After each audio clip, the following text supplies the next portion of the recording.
All right, guys, we've all got them. We all love to use them. We get that instant satisfaction when checking them.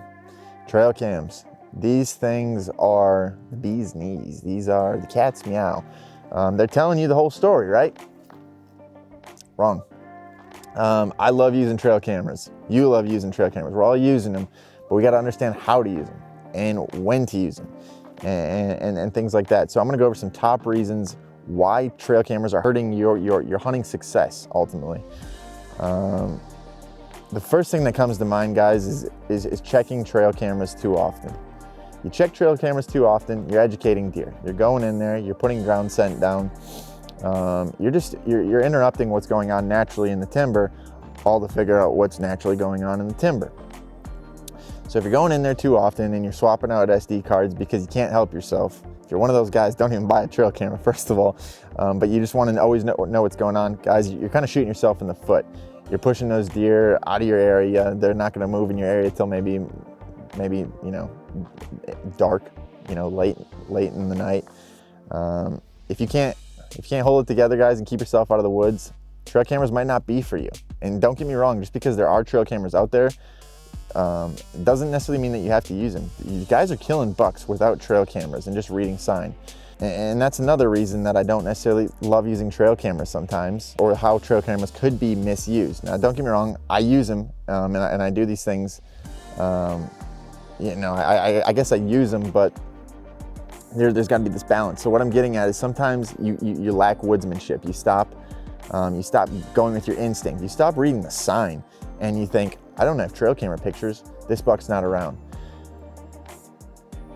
That's not always the case, guys. Using technology, I mean, it's so easy to have something at the tip of your fingers and think that it's getting, you know, everything that you need as far as information goes for killing whitetails and stuff like that. But at the end of the day, you're not getting all the information. You're not getting the whole story. You're getting 1 second of one night, one day.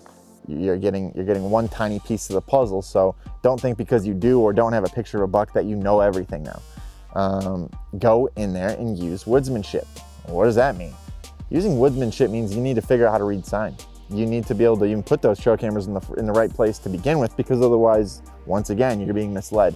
So if you have woodsmanship, you can read sign, you can read tracks, you can read properties, you understand topography, all these other things. Okay, now we can put trail cameras in the right spots and get the intel that we need.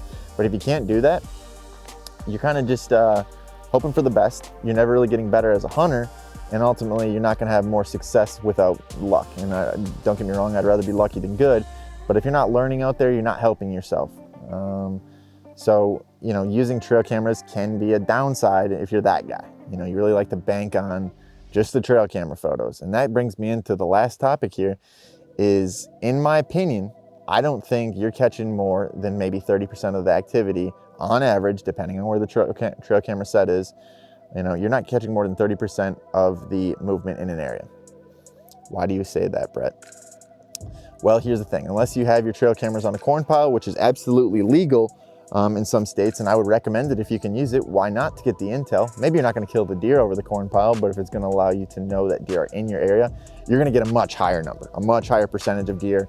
You know, you're going to get a good idea of which deer are in your area. 80, 90, 95%, especially late in the year or maybe even early in the year. You got the food source that they love and you got a camera right on it, and it's condensed in one area. Perfect. You're going to get a lot of pictures. But otherwise, if you're just putting them on intersections, scrapes even, rub lines, some of the other places that we talked about, food plots. These areas are so vast and there's so many different places a deer could go. How do you really know that you're getting all the information? Well, I can tell you right now, unless you're on that corn pile, you're probably not. It's next to impossible. So obviously I'm a professional. I do this for a living. I help design properties. Guys, even I am not putting trail cameras in the perfect location where I'm getting 80% of the deer activity a lot of times. Now, scrapes are one of those things that, depending on the time of the year, you're going to get a lot of the intel as to what bucks are in the area. That's one of those places I like putting trail cameras for that reason. But otherwise, through other times of the year when there's not like absolute locations in which deer really like to merge and meet, it can be hard. Even on a food source, guys, because let's think about it. You put it on your food plot. Your food plot's a half acre big, and you just happen to be on the wrong exit trail from a bedding area, and you never get him on camera that night. Oh, he's not there. We're not going out hunting.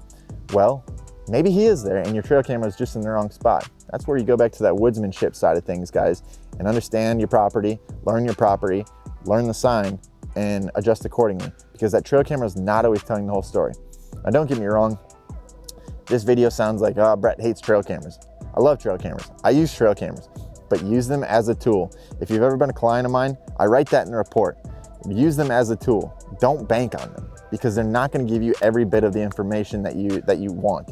Time and time again, I've learned from this mistake, and I've stayed out of the woods, and guess who's there? My shooter buck. Why? Because I just happened to put the camera in the wrong spot by about 2 feet, 3 feet, 6 feet, 10 yards.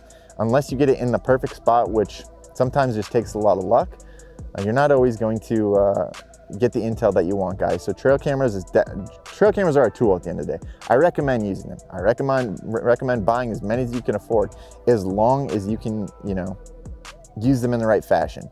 Don't overcheck them. Be up on your woodsmanship. Understand movement, understand how your property is used, understand deer sign, and ultimately know that regardless of how much, you put those factors in your favor, you're still not going to get all the movement. If you can understand that, guys, you can use trail cameras. But otherwise, trail cameras, they might not be for you.